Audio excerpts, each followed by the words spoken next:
Bab 5.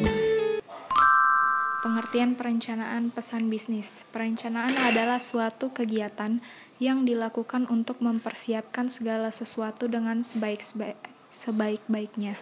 Perencanaan yang baik akan mempermudah pencapaian tujuan dengan cepat, tepat, dan mudah.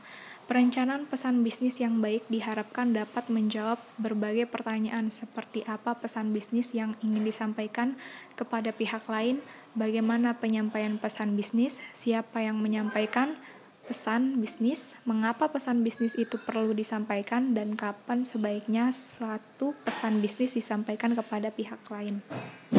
Menurut Murphy, agar penyampaian pesan-pesan bisnis dapat dilakukan secara efektif, terdapat beberapa tahapan yang penting yang perlu diperhatikan antara lain: 1.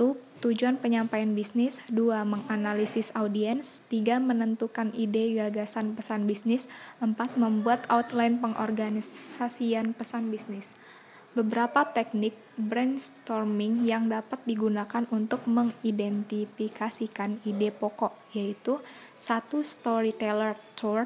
2. Random list. 3. CVR atau conclusion, finding, recommendation. 4. Pendekatan jurnalistik, dan yang kelima pendekatan rantai tanya jawab. Kemudian seleksi saluran dan media. Pada umumnya penyampaian pesan bisnis dapat dilakukan secara lisan maupun tertulis. Penyampaian pesan bisnis dalam suatu format tertulis diperlukan jika penyampaian pesan-pesan bisnis yang ingin disampaikan bersifat kompleks. Yang kedua, dibutuhkan catatan permanen untuk referensi di masa yang akan datang. 3. Jumlah audiens atau penerima pesan besar dan menyebar. Kemudian pengorganisasian pesan bisnis. Dengan mengatur ide secara logis, berurutan dan tidak bertele-tele, maka ide yang disampaikan akan dapat memuaskan kebutuhan informasi, motivasi, maupun praktis bagi para penerima pesan. Ada beberapa hal yang perlu diperhatikan dalam pengorganisasian yang baik, yaitu yang pertama, subjektif dan tujuan penyampaian pesan bisnis haruslah jelas. Kedua, semua pesan bisnis yang disampaikan harus berhubungan dengan subjek dan tujuan. Ketiga, ide atau gagasan harus dapat dikelompokkan dan disajikan dengan cara logis. Yang terakhir, semua pesan bisnis yang penting harus sudah tercukup di dalam. Manfaat pengorganisasian yang baik.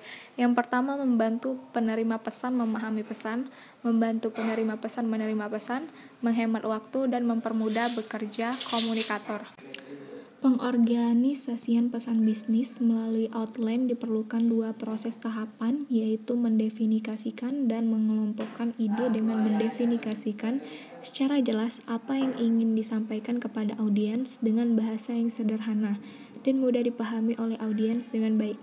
Susunan suatu outline secara garis besar dapat dikelompokkan ke dalam 3 kelompok, yaitu mulailah dengan ide pokok, nyatakan poin-poin pendukung yang penting, memberikan ilustrasi dengan bukti-bukti, pendekatan langsung, pendekatan tidak langsung.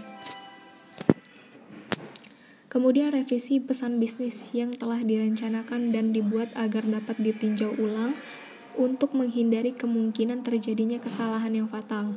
Ada beberapa hal yang perlu dilakukan dalam merevisi pesan bisnis, yaitu yang pertama, mengedit isi atau substansi sesuatu pesan dan pengorganisasiannya. Yang kedua, mengubah gaya penulisan, dan yang terakhir, mengedit format secara keseluruhan. Baiklah, itu saja yang dapat saya sampaikan. Saya akhiri. Wassalamualaikum warahmatullahi